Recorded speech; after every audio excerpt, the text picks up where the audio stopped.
Welcome to Directly Correct, a PLS podcast with Cole and Scott. Today's guest, Vashishta, AI advisor at B Squared and author from Data to Profit. Thanks to our sponsors, One Model.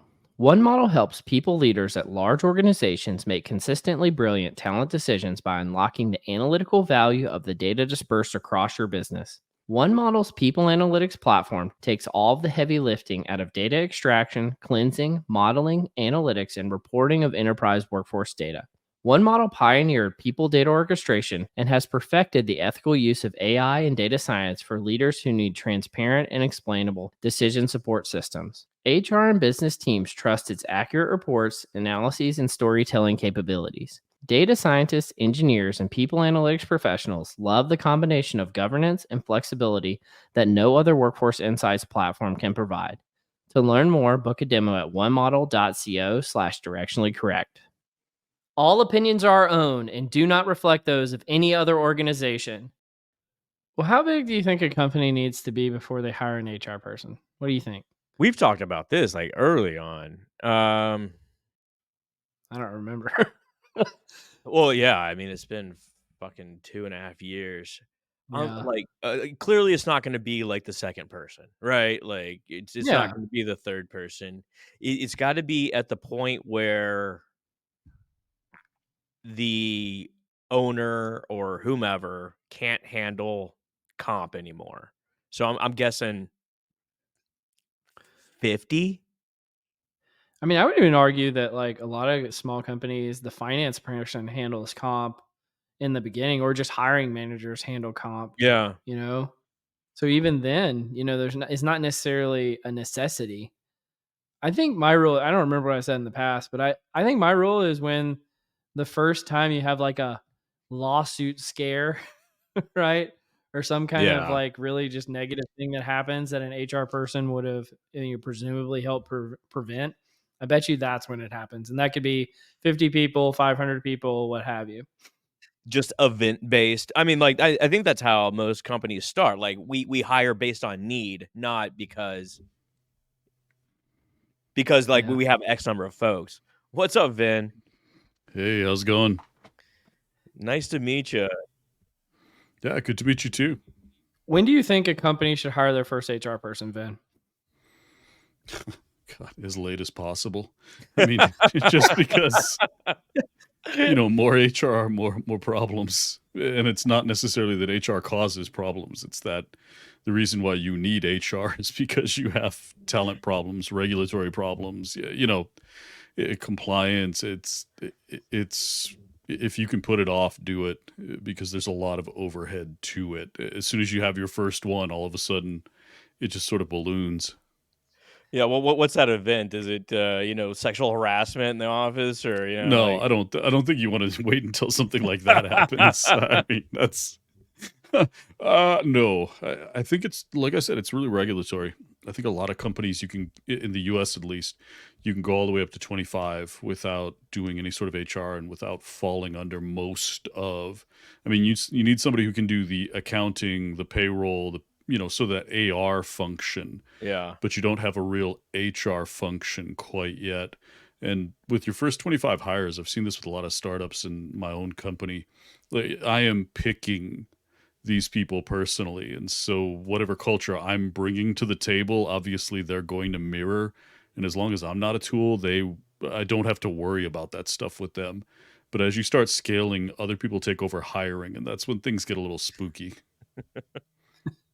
I'm really glad we started on this because I kind of wanted to set the tone with Vin's not an HR guy. No. Vin is very much he's a data guy, he's an AI guy, he's a founder, he's a tech guy, a lot of different things. And so I thought that would be a fantastic way of, kind of starting the discussion. But it's kind of like how like Michael Scott hates Toby, right? Like he's like, you can't stand that dude. Can't stand him. I think necessary evil is truly how I view HR as a function, because you're right. You have people who you need to manage out, and there's a process to do that properly. You have people that you need to train and upskill, so there's a process to handle that. You have people who are, especially in engineering, a little bit inappropriate.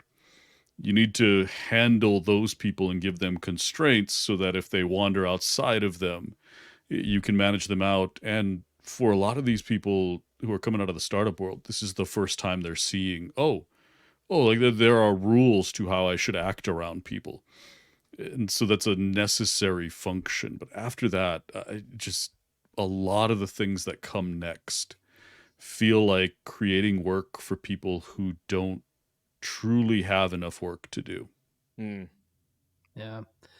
Well, Vin, one of the things that I love in an individual is somebody who's willing to have a hot take or take a contrarian point of view on things. And I think we cover that type of stuff often on this podcast. And I remember coming across you from a mutual colleague, Sonali Kumar, who sent me Yep. your direction at one point. And I remember seeing this post, and this is probably a little while ago now, where you said, "My most unpopular hot take." And I'm like, I'm listening. And and it said data teams that don't create revenue will be gone in 2 years.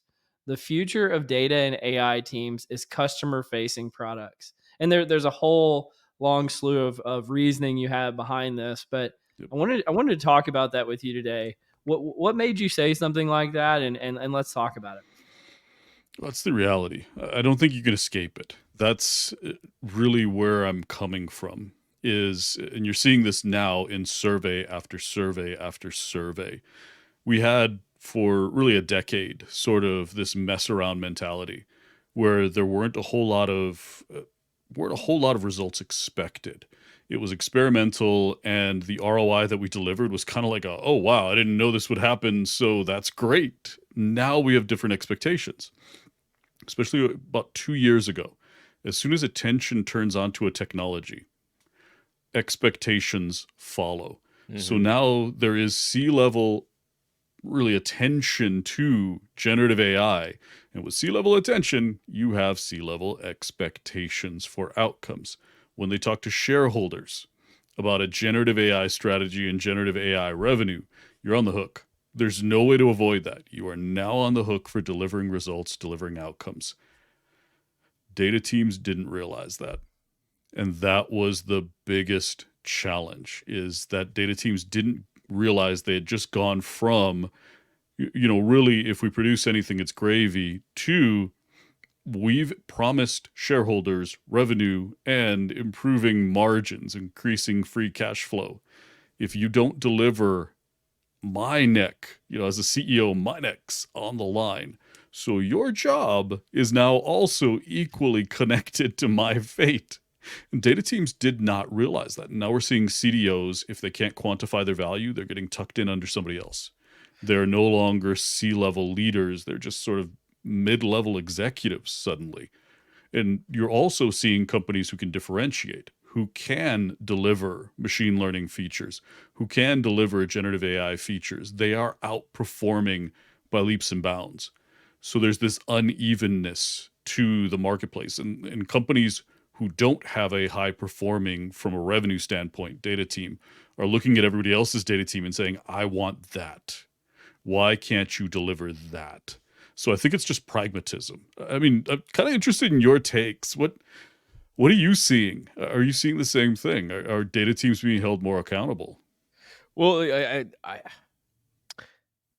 yes, they are, because like you said, CEOs are really excited about this technology. The C-suite really wants to include Gen AI into everything. But I think about our internal data teams and sort of external data teams as well. It's easy for an external team to create a product. You go out, you have users interface with it, but those internal teams, how do they show value? I think that's a real struggle for a lot of organizations, right? Like, how do you build? You're building databases and all this sort of stuff that other groups consume, but how do you put a dollar value on that? Well, the thing I would say is I don't think that it mattered until 2022. And I think you read some of those articles I posted, Van, about the last 15 years of people analytics teams. And it was just the teams got bigger and bigger and bigger, and more people were doing it. And then it crescendoed in 2022. And then those teams started to get cut. And I think it was almost a 10% reduction in the field overall in the United States. And I think that was due to them not producing value for the organizations. And I think we're actually about to be back on the upswing again, thank goodness.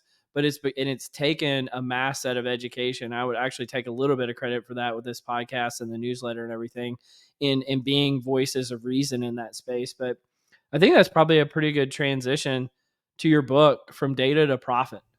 Tell us about that, and how does that relate to what we're talking about here in regards to, data teams and being relevant and driving value for organizations. Well, I think there's a misunderstanding on two sides, and it's the reason why I wrote the book. On the C-level side, they think data strategy, AI strategy is a data team thing. It's a technology thing. And that's absolutely not the case. You have to change your culture.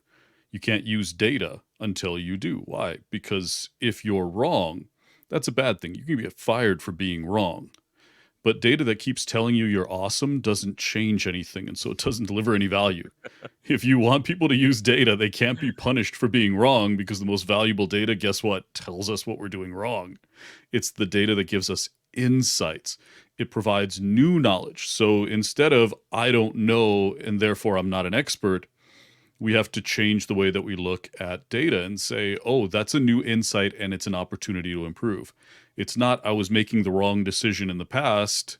It is, I found new information. And now that we have this data, we have this model, we can do things better. It's an opportunity to improve. That's one side of the equation. Is we have strategic debt and we have cultural debt that we have to address. And it's not just that scenario, it's dozens of them. So that's one side. Just the C-level leadership needs to realize there's a ton of money, there's a ton of opportunity, but there's also a ton of work. On the other side, technology teams need to know that there are roles they don't have. We're asking people who are primarily technologists to figure out strategy, and you can't fake that. I mean, you try to do that without some training, without some upskilling, without some new capabilities, and you're in a serious amount of trouble, because you can't. C-level leaders get into this themselves. I mean, it's not just the IC level. You see this in CDOs, CAIOs, where they are considered, C-level in name alone. They're tacticians, and so they don't have a seat at the strategy planning table until you develop this construct of technical strategy, where you have both sides of the house represented in one person, someone who's strategic and who understands the technology well enough to say, these are the opportunities that are feasible. These are things that we can build. So you need AI strategists, you need product strategists and product managers. You can't just tell your data team, hey, you figure it out. That's never worked. That has worked absolutely 0 times. You can't ask them to do something in 10 seconds. That has also never worked. It's not like you press a button and everything's cool. The cheap, fast, good triangle, right? Yeah, exactly. Oh, no, you're good, right? You just bought some technology, you waved your hands, and it's awesome. And no, it's not. And it's never worked. And if we don't change things, it never will work. I'm going to go a random direction here and ask you, what is your favorite X-Men character? Because I think I know which one it is. Gambit? Oh, dang it. I was going to say Hugh Jackman as Wolverine. You very much have a Hugh Jackman as Wolverine vibe. And you got the baritone voice. You got it all going on, Vin. And I was like, this guy is Wolverine for sure. All about the Gambit. That is my jam. Yeah, love him. Sad he hasn't gotten a movie. Hope John Cena. If we could plug that, get John Cena back as Gambit, that'd be awesome. Yep, want to see that again. Or not John Cena. Who was? It was. No, it wasn't John Cena. It was the other guy. John Cena would be cool as Gambit. You're right. I mean, well, yeah. I think he's already got a different persona, so maybe we want to go a different direction with Gambit. Yeah, what was his name? He was in the last Deadpool movie. Yeah, I don't know. I'm not good with actor names. Yeah, obviously me neither. Well, what sort of, like you say, like we need the combination of both highly technical folks as well as like a AI leader. What sort of skills go into that? We're like quickly approaching an area where Gen AI can take over a lot of the sort of the coding and sort of like highly technical tasks. And I think people are gonna have to like collaborate a lot more. So like, what kind of skills do we need for the next generation of particularly Gen AI sort of leaders in the field? I think you have to learn how to lead. That's something that we haven't taught people how to do very well. Yeah, we don't teach technical ICs to be leaders, we just promote them. Yeah. And this is what we do with every role that's not technical. If you wanted to go from Java developer to doing Rust or doing C++, you'd get training. Literally, you would go to probably 6 months worth of training back and forth before they let you touch the code. But they just promote you to leader. You just get a manager's promotion and you're good. It's like, you're good, go get it. It's the same thing with product. PMs are coming out of data science teams where they just look at a data scientist and go, you want to be a product manager? And they say, yeah, why not? And it's like, all right, congratulations. You're the king of the data engineers here. Go for Yeah, it. you own it. Congratulations.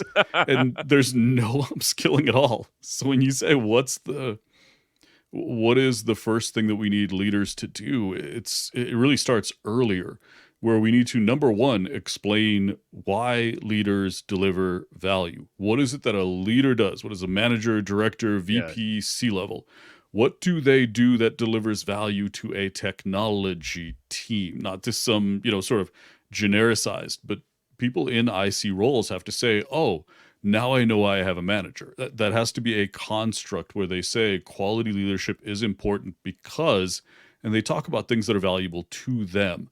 Things like removing barriers, access to resources, providing me opportunities, giving me a career path, career development, helping me to grow as not just a technical employee, but as someone who knows how to create value and as someone who's going towards working on projects I'm passionate about, that I'll enjoy, so that this is not a soul-sucking thing, someone who pushes back when I need them to and gets me sort of this realistic picture of what I can deliver. And then the same thing with PMs. We need to define what a product manager does. We need to define the value of an AI strategist. And we need to explain to technical ICs, here's why you need one of these. And if we do that, we'll have more people coming into the role because they're passionate about what it really is, not because, I had nothing else. They'd predict, I was a senior staff and the only thing they let me do was a director or VP. And I've never had leadership training, so, well, good luck. So essentially the same things that make someone successful as a leader anywhere else in the organization, right? Just basic. I think it's different. No, it's different for technical. It really is. We deliver value differently. Go on. In what ways? Yeah, tell us more. Well, no, I mean, it's a lot of removing barriers. A lot of what technical ICs struggle with is that they can't get their ideas moved up. Yeah. They can't get buy-in. They can't get, and I mean, you're hearing product roles, strategy roles, leadership roles. We do something very different. The business understands sales. Why? Everyone sort of gets it. From HR to marketing to, obviously in sales itself, but the entire business knows why they have sales. They know why they have marketing. They know why each one of these other teams is pretty well understood. We know what they do. Technology, no one has any idea what this stuff works. Right. How it works, where it works, if it works. Just no one knows us as well as they understand other organizations. So our job as leaders, especially at the C level, is a lot of education. So we have to explain leadership in a different way, but we have to talk about it in terms of what does it do for an IC? And it does a lot of different things. When a salesperson says, I need this tool so that I can close more deals, a CFO is like, yeah, no worries. Got it. Okay. Close more deals. No problem. I know why you are asking and I can figure out if we have the budget for it. But if I say I need to, I need this data engineering tool, or I need mesh, or I need, so our data is in better shape, they're like, what? So it's a different thing. Really, really different thing. Is it just like harder to experiment, or is it like it's so much more costly? Let me ask you this. Let me sort of turn the question back around on you. If I said we needed to buy, Neo4j because we need to build out knowledge graphs that'll support our AI better than any other data structure, especially as we get more mature, it'll handle things like RAG. Do you know how much to spend and why you're spending it? And do you get the sense that anyone else knows what to spend or how much they should spend on it? Are you spending, 10 times too much, 10 times too little, or just right? How would you know that? Yeah, those are really, really sophisticated questions. And what's the Uh, back end? What are you gonna get out of it? Yeah. yep, yep, And you see, as a exactly. technical IC, that's the way I look at it because that's my Yeah. need. And if you don't have a translation layer there, if you don't have a strategist, if you don't have a leader, if you don't have a product manager, all three of those are necessary because you have to explain these things at three different levels. What is it going to do for my team? That's your leader. What is it going to do for all of our products, really touching revenue? That's your product strategy. And what is it going to do top level for the business? How does this roll up and make an impact on top level strategic goals? And that's your strategist. If you don't have all three, I mean, what are you going to do? Have an IC figure this stuff out? They don't know. I'll give you a formative moment in my life. I was working for essentially a sales organization. I was just a really junior sort of IO at the time, and the sales guy called me over and he had this Excel sheet and he was like trying to figure out how to like essentially just add numbers together. So I made just a little like sum formula, and he was asking something else. And I went to go like change it. He's like, no, no, no, don't change it, don't change it. This is like perfect. Don't even. He was so frightened that any sort of thing, just like the formula is gonna be changed. He had like a new little calculator tool. He was so proud of it. Terror. Yeah, I Absolute mean, like, but that terror. just goes to talk about the little technical knowledge that people will have. I mean, Please don't undo the magic that you just did. it was like Yeah. seriously just like a sum across 3 columns or something. Yeah. Well, Yeah. one thing that I'm proud of, Ben, is I think we probably have the most technical audience out there in the people analytics space. And what I wanted to do is just to show that you're not just a data guy who's doing work in the AI space more generally, but you've actually had some experience in the people analytics use cases and HR Yep. technology use cases. Can you tell us some about those things so that our audience, they're like, we like this guy, tell us a little bit more. Well, I don't think anyone in the HR space is ever going to truly like me because I ask, I ask some tough things from them and say Sure. some hard truths about how the rest of the world sees the HR function. But it's because I've been there. I've been in sort of the trenches building technology for you. And you have every right to hold us to the same level of accountability. And I think that's where I want to start off my experience in the HR analytics space is we've let you down too. It's not like, this is a one-way deal. HR analytics has been a lot of letdown. Our accuracy on prescriptive Mhm. insights, not great. I mean, really, the history of this is bad because we overpromise, underdeliver. And this is something that I've seen for close to a decade now, working in people analytics. We've told you that we're going to be able to screen resumes, and we still can't. I mean, AI still doesn't do that very well. It could if we designed it better. It could. And I've worked on resume screening, I've worked on recruiting and hiring workflow software, and I've seen just the entire field overpromises and underdelivers because it does stuff like ranking on title. So if you're looking for a data scientist, it'll just look for everybody with the title data scientist, and it'll say, well, obviously this person should be at the top because they're a data scientist today. But if you look at titles, they're actually one of the worst indicators of competence and Yeah. capabilities because we overtitle and undertitle people all the time. So this is something that we have to work on as a field, which is delivering solutions for HR analytics problems and sticking around, not just saying, hey, we solved the problem and then book. We Mhm. have to stick around and figure out, does this actually drive outcomes? And that's the other thing we don't do a lot with HR. And it's something that I've worked with them to figure out. HR can't define its ROI very well. And this has been a problem forever where they're asked, what's your ROI? They don't have a good number to put out there. A lot of it is we save you from getting sued. I mean, that is a lot Yeah. of the ROI is we prevent you from getting sued and we make sure that you're compliant. But that's not a very compelling argument, which is why a lot of the time they're the focus of job cuts and layoffs. But I've helped HR teams figure out how to communicate their ROI by showing them that their outcomes touch every part of the business. They do hiring, Guess what everyone who's in the business today went through? Oh, yeah, the hiring process. They touch everyone. Why? Compensation. They touch everyone. Why? Because almost everyone takes a vacation. Every single thing they do touches everyone in the business.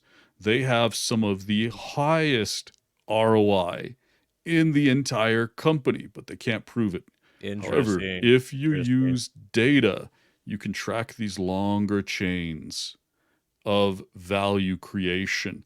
And now you can start to show, because we changed a few things in our hiring process, here's how much less time each one of these teams is now spending on these interviews and reviewing resume, the hiring Yeah. process. Here's how much adding one day to the onboarding has reduced in time to value for that employee. I mean, you can do some things to explain, look, some of our ROI is ridiculous, but you have to have the data and you have to make those connections. Yeah, Those it was those like Spotify put in their meetings a dollar figure associated with how much the meeting Yep, was cost based on everybody's salary. Imagine doing the same thing with process improvements in the hiring yep, process. I love that kind of exactly. mindset. these efficiency plays don't seem to like resonate very well sometimes, right? Like with the assumption that people would be actually being, productive during those times if they weren't in a meeting, what have you. But I don't know any other way to really show it from an HR perspective. Just the same way as like I use Gen AI, it's a massive time saver, right? It allows me to do other Yep. things. Yeah, and I mean, you can show that this is how much HR processes cost, especially Yeah. hiring. And so it's not we're saving hours. No, this is how much one hire costs us. Here's recruiting costs, here's sourcing, here is the amount of time it takes for a phone screen, here's the amount of time it takes for, and you can calculate how much one hire costs. And if you can bring the cost of hiring down, you're not talking about efficiency. You're talking about the cost of getting someone in that chair, but you can also quantify loss. If someone puts in their 2 week notice, that chair is empty every day for 2 weeks, and the Right. value that person would have been creating is lost. So the faster you can hire, get somebody in that chair and contributing at the same level, the less loss Mhm. is incurred. You can quantify these things in a Yeah. totally different way when you model the workflow and then track it to outcomes that aren't these fuzzy productivity Mhm. things. We have to quantify it in terms of business value, which means you have to quantify things up front, baseline, and then start moving forward with your models helping you get better. I wonder why HR doesn't do this, right? Is it just because not trained to think that way? Well, I'll tell you this, Scott. I mean, I feel like I'm in a very minority camp here because I brought this up over and over and over again. And everybody tells me how impractical it is employee lifetime value. Right. I think that's essentially what Vin is describing on the front end, the hiring side, and on the attrition side of the equation. But essentially, customer lifetime value is something that's commonly Mhm. calculated in sales and marketing functions, and you have the ability to do the same thing in HR for employees. And companies, frankly, just choose not to. And it can be an incredibly powerful way of quantifying the value that HR is bringing, but also the productivity of employees, even though we know that that can be a fraught thing to measure. Mhm. Yeah, and I mean, it's really the reason why. Yeah, the reason why HR companies or HR teams aren't seeing it is they haven't hired me yet. I mean, you just bring me in. It's really simple. Bring in V squared. We'll take it from here. Nice plug there. Huh? What plug? No, no, no. I was answering the question. Yeah, yeah, sure, sure. Well, let's pivot a little bit. And one of the things that you told us you wanted to talk about then was some Yep. of the job losses due to AI and potentially even in the HR space, and just where are we in the AI hype cycle? Can you talk to us about that? Yeah, and I mean, this is something I want to hear a little bit more from you, from people that are from your audience, from your viewership. Is as in as a field, we need to come to terms with the fact that we are automating people out of jobs. We can't keep pretending that's just this No, it'll never happen. So, really interested to hear your takes on what are you seeing? I mean, obviously, like I alluded to in my last answer, we're seeing some losses. We're seeing HR as a target for downsizing. AI is looked at in terms of how many HR people can we replace with AI. And I mean, first, is it time to admit that it's impacting jobs? Has this hit, or is this still coming?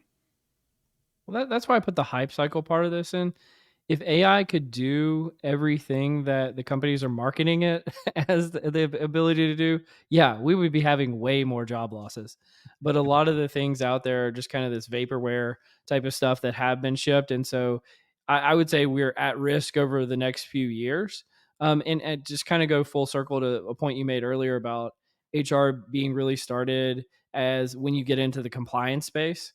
I think it's some of the compliance based tasks that are most prone to being automated by Mm. AI. And so if we don't transition to a value creation function, like we've talked about a lot in this conversation, and we just stick to, well, you need us because the laws say you need us.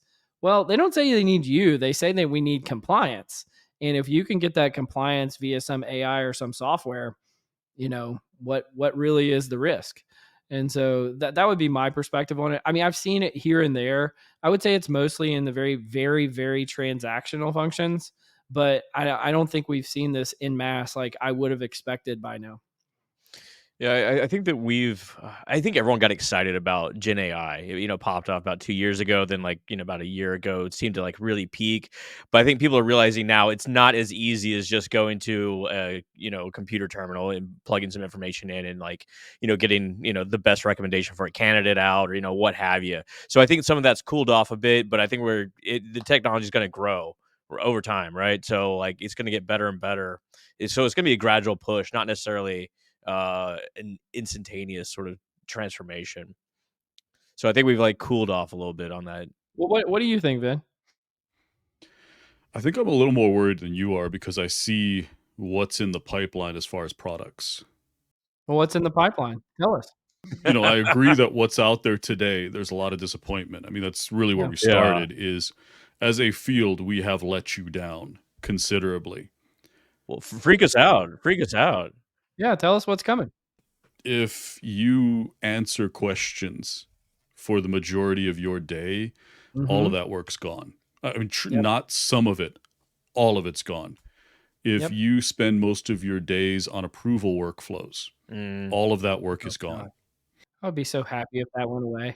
I mean, no, like this isn't all Yeah. terrible, but you have to realize how many people are underutilized. And I think Yeah. that's the thing is that it's not that you can't do more work, but if you look at what you do on a regular basis, and if you see that very, very little, sort of 10% of that time is spent on these things that AI can't automate, and 90%, like I said, the approval workflows, Mm-hmm. responding to emails and informational requests, looking things up, building documentation, updating documents, none of that stuff you're not going to be doing any of that in a year. So if that's 90% of your job, even if you have skills that could be very valuable and are not replaced by AI, your role can be. And this is what I think we're missing is it's not how capable people are, it's what capabilities businesses are using people for. It sounds like Yeah. that like lower middle management layer is kind of what you're describing, what I'm hearing anyway. And a lot of the transactional work that I was Yeah. talking about. Yeah. Yeah. A lot of payroll stuff's going away. A lot of that Q&A about, why did my raise not go through, or I don't see Mhm. vacation time, or, not enough Yeah. hours, or all of that type of work that used to funnel through payroll or, that Yeah. HR payroll sort of overlap won't happen anymore. It's going straight into a chat agent. Is it bad that everything you described, I would be happy to see be automated? No, Like, I think we're automating the right stuff. yeah. Like that was the hope. I mean, I remember Yep. talking about this, the month that ChatGPT came out. I was like, "Oh, thank goodness. Now we'll be able to finally automate some of this stuff we've been talking about automating for 15 or 20 years, and we won't have to do it anymore." I was like, "Do I never have to create documentation again?" Yes, thank goodness. Do I not have to go through senseless bureaucratic approvals? Yes. Like all of these things. And again, I understand your point taken about it's not the person, it's the role. And some roles are just predominantly that's their job. But perhaps it would be better if those people were reapplied to doing things where their work was actually more valuable. But they won't. Yeah, There's the maybe. challenge. The 10% of the role, obviously, that's going to double Yeah. because we're not doing enough of that type of thing. We're not spending enough time talking to candidates. We're not spending enough time creating more efficient processes and focusing on using models, using analytics, and figuring out how we can do this better. We don't have time for continuous improvement. We don't have time for transformation. And so that 10% that you've always wanted to make bigger, yes, it'll double. You'll be able to spend twice as much, sometimes 3 times as much, in order to fulfill all of this work that you really have wanted to do. But even if you triple that 10%, that means that you only need 1/3. Yeah, that's only 30%. Yeah. Sure. And that's the problem, is that when you take all of that work away, and yes, you're going to be able to do a lot more. And the company really wants HR to be doing 2 or 3 times what it's doing. And it wants HR to be doing these more complex optimization, efficiency, high value. But still, that is only going to be maybe tripling the amount of time that's spent on it now. And that significantly drops the number of people. If you have a 10-person organization, once you fully implement AI, that's 3. And what's really underestimated is that it's not just one business. Like, you're not going to be able to, it's this business and these few businesses, but there'll be tons of other industries that aren't, that where this won't be happening. And so there'll be plenty of jobs. You'll see really domains sort of funnel in over the next 5 years, where you see a 10% reduction this year, 20% reduction the next year, 10% reduction the next year. And over each one of those years, and just think about it, if there were 10% fewer openings, if there were 10% more increase in layoffs, it sounds like a really small number until you look at where we are today and then take 10% away or add 10%. And all of a sudden you realize that's a lot more people looking for fewer jobs. Mm-hmm. This is going to happen faster than we expect. What does a guy like you do for fun, man? I scare people on podcasts. I mean, truly, this is my hobby. This is it my works. pleasure. When you ask the X-Men's, question, it was like, you should ask me about the villains. I got 2 or 3 of those I model my life after. I'm ashamed to say I don't know who Gambit is. I'm not a big Marvel It's guy. okay. Card guy. Yeah, It's okay. he does the playing cards. Playing card. Yeah, like explode. He throws stuff that blows up. I mean, who doesn't want to be able to turn anything you touch into something that blows up? What guy doesn't have, that 4-year-old fantasy deep down inside where it's like, wait, anything I touch blows up? I Cool. can blast a hole through that wall. Let's do I this. know what I'm doing this weekend. Yeah, seriously. Well, I'll make one last point on kind of what you were saying before. Yeah. I think HR people, and I saw this more bold-faced when I was in the startup world. You don't hear it as much when you're in big corporations, but I think the same sentiment persists. I don't think HR people realize how much business people resent how many HR people they have to hire in terms of, Yeah. because they don't necessarily feel like HR is producing the value. And so they're not particularly going to be that sad unless you're working at a truly progressive value adding function to see, 10% go year after year. Right. Yep. And in that smaller pie that you're describing. I think again, to go kind of full circle here from your book, From Data to Profit, that's why it's incumbent for HR to transform to be a value add function. It's just, it's so important because again, if somebody's not sad to see you go, that's not a good position to be in a time of transformation and change. Yeah, totally right. Yeah. You nailed it. Well, thank you. I don't empathize with the villains in X-Men. I do like the other characters. I'll just say that out loud. But Scott, do we have a confusion matrix segment today? Yes, we do.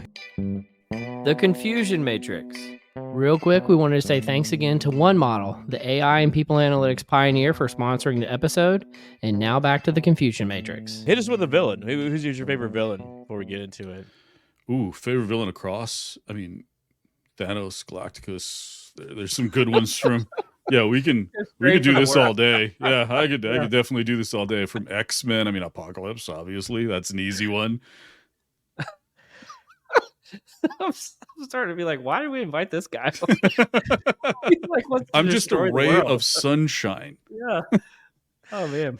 Okay, so Cole told me that you'd be down for experimental. We're gonna get fucking experimental today. Okay, so early in the week, Salesforce announced it's going 5 days a week. A large retail website also announced that they're going 5 days a week as well. So people are coming back to the office. So I love the way you put that. What's up? I love the way you put that. Who shall remain anonymous? This is called stoked or bummed. These are relatable things in the office, and I could say like people cooking, food in the microwave in the kitchen, and you may not be there for that smell, but you may love the aftermath. You want to see the world burn, right? You can be stoked just to watch people's reactions. All right, random shit. Okay, this isn't well thought out. Stoked or bummed? Chair thieves. People that swap your chair just randomly. That's a real thing. Oh, like in engineering, that's a cardinal sin. You touch somebody's chair, that's like that's a ruler slap offense. Yeah, so no, bummed. Yeah, no. Bummed. Ugh. You see, some people feel like they're community chairs, and it's everyone's chair. Why is it your chair? But I'm very much in the bummed camp as well. I sit next to a deep technical team, and one of them has their monitor like shifted vertical, and so it's open seating, but everyone has their own freaking seat. Like we all sit in the same spot. And some interloper came in, this lady and she starts like changing the monitor. I was like, you're messing with this guy's space, man. Anyway, okay. To see somebody lose their mind. Oh, absolutely. Absolutely. Meltdown in the workplace. Get your video cameras out. Yeah, truly. Yep. I think we'll see a resurgence of office wife/husband. Bummed? That's horrible. I don't know what that is, but that sounds terrible. So, like, two people that marrying somebody from the work? No, not married. Not married. Nope. They're just nope. I think we're talking about, some people say, oh, this is my work wife. And it's like your friend at the office. I think it's kind of cringy, if not worse. But yeah, I mean, I think that's what he's talking about. Seeing from afar, like two people, you're like, Jesus Christ, just fuck already. I mean, come on. Let's get it going. Hard pass. Very bummed. I think you'll dig this one. We've all been away. We've lived in our own little bubbles. We're coming back. We're gonna see the return of the Office nemesis. Ooh, I feel like you're using the Office example. So you got Jim and Pam, and now you got Dwight Schrute. I'm someone feeling the nemesis in the office. You can't learn from somebody who agrees with you all the time. So you need somebody who will challenge you. So I'm stoked on that one. Yeah. I'm not talking about someone that challenges you. I'm talking about just someone you hate for reasons. You need some people like that in your life. I mean, everybody needs somebody who challenges them on a regular basis because that's how you learn and grow. Yes. I mean, nobody loves it, but yeah, no, I'm stoked. Yep. Need more nemesis. Not to punch you every day. Need more of that. Early in my career, I worked for some pretty sociopathic people. And at the time, I really, really hated it. I learned a lot about how to navigate those situations in the workplace. And it has served me so well since then. So I think you're onto something, Ben. Yeah, you need to learn how to, because guess what? One of the top CEO traits is just a little bit of sociopathy. Oh, yeah. True. How about this? How about these assholes? The conference room squatter. Just someone that just like books a fucking conference room all day. I don't. What are you doing? Bummed. Just, Bummed. yeah, you need that much space for what? I mean, what are you doing with that much space? Oh yeah, like they don't even use it like half the time. Yeah, I don't. It's funny. I'm at the sea level now, and I'm sort of going back a long time because I haven't worked in the corporate world forever.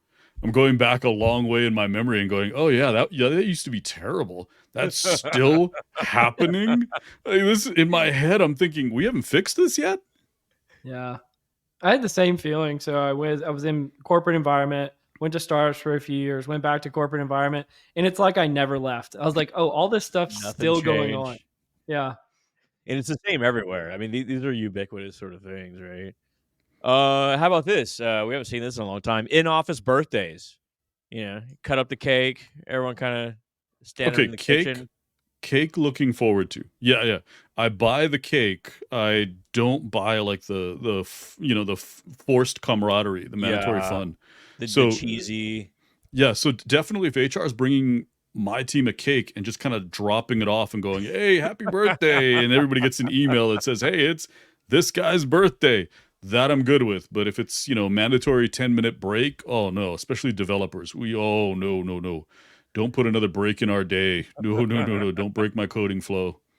There's a team somewhere below me, some floor below me, but they cook like cinnamon sugar waffles like every Thursday, and it is divine smelling. That's Yeah, that sounds amazing. delightful. It is Yeah. wonderful.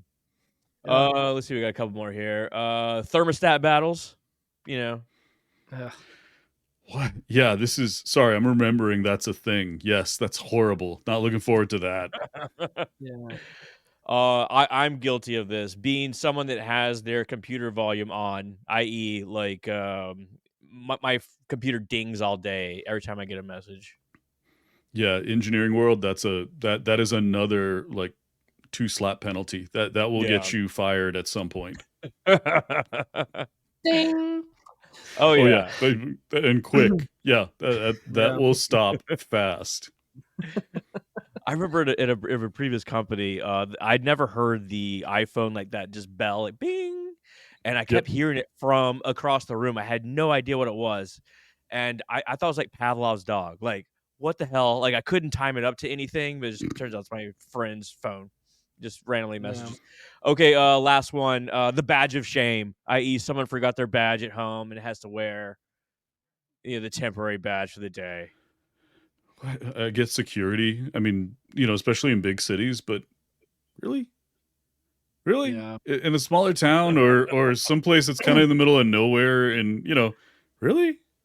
Well, I'll tell you, here's the worst feeling is you're halfway into the office and you realize you left your badge at home. Oh yeah. It's like, oh my God, I got to turn around or I have to go spend, 15 minutes at security to get a visitor one and say, and especially if you're in a hurry, it's like, oh, this is the worst.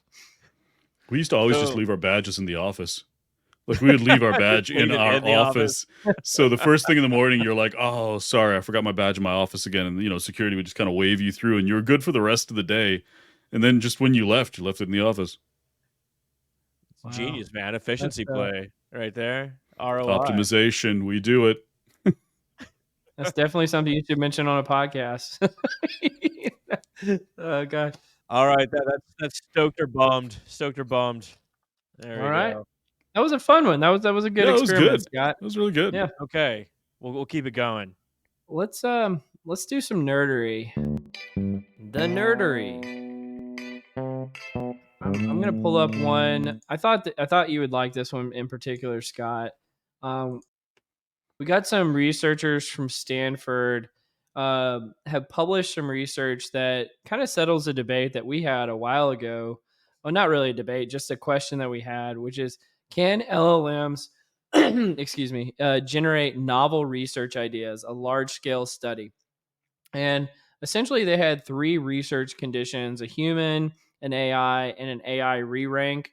I'm not really sure what the AI re-rank was, but essentially across things like novelty, excitement, feasibility, effectiveness, and overall, AIs were consistently ranked, except on feasibility, as outperforming humans in terms of the novelty of the ideas that they put into place. So essentially, human beings are still more feasible, but it's really not. I mean, I think it was within the confidence interval. Even it's still pretty close, but right now, overall, AIs are able to generate more novel ideas than human beings. I thought this was a fascinating thing because we were kind of the mind, at least a while back, that we weren't sure that AIs could actually generate things that human beings hadn't come up with before. But this is lending at least some evidence to that claim. I'm not saying it's necessarily that they're, generating a new hypothesis in physics that no Yeah. human being has ever thought of before, but perhaps that's possible. Yeah, I What do you think guys think? at scale, that's what you really want to think about is this is happening at scale. So if I can come up with 8 ideas and evaluate to figure out what the best of those 8 ideas are, and I get into a group of peers and 3 of us work together, we come up with maybe 15, 20 ideas, and we can evaluate which one of the best, the best of those. With a generative model, it can come up with 25 million Yeah. ideas and use other models to evaluate which are the best ones and deliver the top 10 out of 25 million. So it's not that they're generating something that's novel, it's that they're able to generate and evaluate so many more, so much faster, that what they deliver is a more comprehensive review. So it's not a better or worse thing. If a person could process that kind of thing, that volume of ideas or generate that volume of ideas and and weed through them all, we would be just as effective, but we don't have, we don't operate in computational times. Mhm. So we have learned, instead of throwing out every idea that's in our head, like, you're taught that's childish.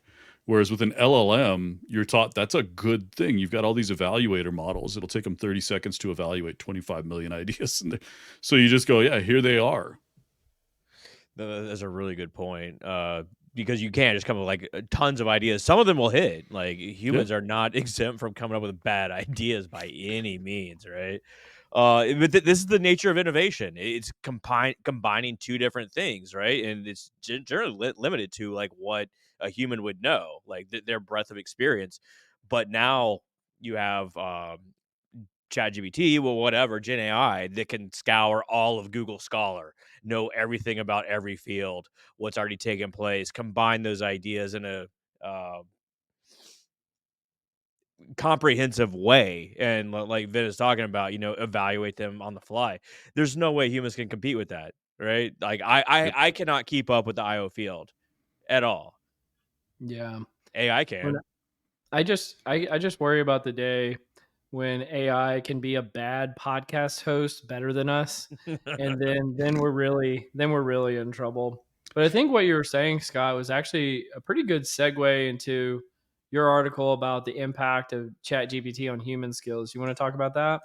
Yeah, absolutely. And I was actually debating whether which one of these would go first, but I think this works out right. So, the impact of ChatGPT on human skills, a quantitative study. So significant interest in amount in ChatGPT and like what sort of skills it can impact. But there's not really quantitative data on the subject. So what the researchers did is they collected 600,000 tweets about ChatGPT and how it's been used. Then they ran NLP on it and identified ChatGPT affects 185 different skills across STEM and humanity sort of fields, with mostly positive reviews, but some concerns about performance limitations. Any ideas of what the main skills that people are using it for? Any guesses? Didn't read it, don't know. Well, I read through it, yeah, but I'm not going to spoil the lead. Go for it. Yeah. Number one, programming. Programming, and no shocker there. Yep. There's other things like storylines, writing songs, editing scripts, and you won't believe it, but creating new concepts is also a big skill used there. So pretty cool. Like there's been some questions about how ChatGPT is being used, and here you go. Actually, I'll be curious what you think about this, Vin, because I before 2 days ago I had a hypothesis. I've changed it somewhat because of something I'll mention in a second, but I've been thinking for a while that the AIs themselves it tends to be this eerie correlation to what they're best at as to what programmers use. And so it's like, well, if programmers are creating AI and the things that it's best at are helping program, it's like, huh, Pretty what's going circular. on here? Yeah. It's a big circle. And so it kind of led me to the conclusion before that it's like, well, if you're not doing something programming related, like if you're a plumber, it's probably not coming for your job anytime soon because the people who are creating it don't give a shit about plumbing, Mm. right? But then I saw this social media post from a guy who works at OpenAI, and he said, there's a reason why a lot of the products that are shipped with AI are so bad, and it's because we're not trying to ship products with AI. We're trying to build AGI, and we're shipping the products just to get money from investors Mm. and to make sure that we have any kind of positive cash flow. But the real goal is AGI, so that's why everything is so bad. And I was like, oh, okay, that makes sense too. But I don't know. What do you guys think about that? Yeah, I mean, it's interesting. Scotty, did you say that you were one of the researchers on that paper? No, Oh, no. okay. I was like, wow, that's cool. But I also didn't want to say this if you were. I mean, the research methodology on that was questionable. There's a question of like, what would people say? Like, they're collecting data on tweets, and like, you're not going to tweet if it didn't work, right? Well, no, I mean, think about what half of everything on social media is built by AI. Half of those tweets, and I mean, this has been researched, half of those Oh, tweets you that mean they like bots? sourced, There's bots. yeah, those are all bots. I mean, half of those tweets are synthetic and generated. And so there isn't a person actually doing that work. It's just pulling from a press release and shipping that out and saying, we did this and it was awesome, or this company did this and it was awesome. But if you look at the research methodology that was used, it's like, I don't know that any of this stuff was actually valid. There's the challenge is that there's so much garbage that every time we do research studies, the only ones that are valid are the ones that are getting into the workplace, talking to people, and then measuring productivity outcomes. Here's the baseline. Here's what happened after we implemented. And those have such small sample sizes because we're just now getting to more general adoption that a lot of these research studies, those early sample sizes were Mhm. small. A lot of them were enthusiasm because they weren't measuring true outcomes. They didn't look at a baseline. They just said, well, how much more productive do you think your guys are and your team is? And they're like, I don't know, like 35%. I don't know. I mean, truly, these surveys are written for people that are throwing numbers out, but they don't have true data behind them. The surveys that do, I mean, GitHub's done a lot of really good work. GitLab's sort of a similar idea. But there's companies now that are doing significant measurements of what they're getting value from and what they're not. And it's what's being found is that these are generally useful, but you have to learn some things up front. We need to change the way that we architect and design AI products so they fit into the workflow. We need to stop over promising because a lot of the stuff we say it doesn't do very well. And so there's a lot of factors coming into play, but we're at that inflection point now where we're delivering and we're starting to see real, large enough sample size, Mhm. true impacts, and it's across the board. I mean, it's not just people building for developers. It's a lot of different types of creative tasks. Like Midjourney is a great example where, yeah, developers, model develop, the engineering side kind of built this, but the community picked it up and said, okay, here's what we needed to do. Here's what we needed to do. We Yeah. needed to work like this. It would be better if it did this. Hey, I tried this. It didn't work. And you began to see the community really building it in line with the engineering side. Well, can I ask a follow up here? And this is Yeah. somewhat of a technical question because, like, as a relative lay person that I am, I think I understand a lot of how this AI works in principle. There's one thing that makes no sense to me, and it kind of gets to your point about the tweets and the bots from earlier. Is synthetic data used to train models? How can non real data be helpful to train models to do real things. I do not understand this. Can you help me with this? Because people are like, well, even if you don't get access to certain pieces of data, we'll just create synthetic data, and that's going to help us to understand it from a an evaluation, training, and inference. And I was like, that makes no sense. Can you help out here? Yeah, the way synthetic data works is if you think about what generates data, and this is something we don't do enough. We don't think about data sets in terms of what is the thing that generates it. And in a lot of cases, it's people doing stuff. If you're tweeting, that generates data. If you're, HR workflows, think about anything that you're doing. If you're answering questions, that generates data. If you're hiring, if you're screening resumes, that generates data. So the data that's generated, I mean, you think about it as a bell curve. The way that you do a task 80% of the time is now 80% of your data set. And you have these tails where we don't have a lot of data on those, but we know that they are, they're tasks that we need to train the model to be able to handle, or else it's only going to be able to do, sort of a limited set of workflows and a limited set of variety.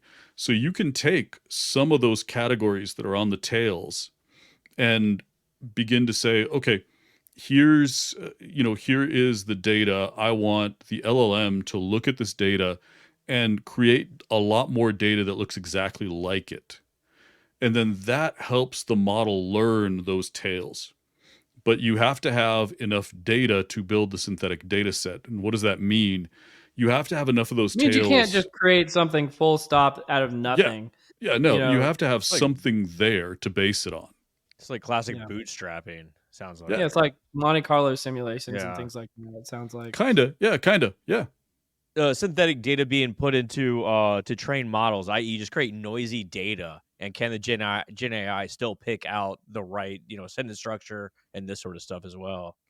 It depends on the noise. That's always the thing that we have to say is what noise really means is that we have features we shouldn't, or we're missing features. Mm-hmm. So noise is really features we shouldn't have, or examples of the workflow that are invalid. And you get that a lot of the time where people try to do something stupid. And, just watch people use products. You realize that a whole lot of that data you don't want anyone learning from, because that person is an idiot. So you don't want your AI learning from idiots. That's something that we fundamentally don't talk about enough, is a lot of this data, especially online social media, a lot of that data you don't really want a model learning from. When somebody's pitching a multi-level marketing scheme as legitimate business opportunity, you don't want a model that talks about business learning from that data. You might if you're creating AI agents to deal with customer service. They need to know their audience. Then you need to, Yeah. know your target audience. Yeah. Every Tinder account has like a female CEO of a company. It's like, oh, they're all multi-level marketing. You see that so All right. often now. You really do. MLMs have just, oh my goodness, they've permeated the psyche of people that are just bored. I mean, it's not just women, it's truly anyone that's at home and bored. MLMs are just so appealing because now I'm not bored and it sounds like I'm doing something productive. It's like we used to just like call it what it was, like a pyramid scheme. Like no, you got to rebrand it. Yeah. That's what it is. I mean, crypto. I mean, sorry, I didn't say that out loud, did I? I didn't actually say crypto. That didn't come out of my Bitcoin.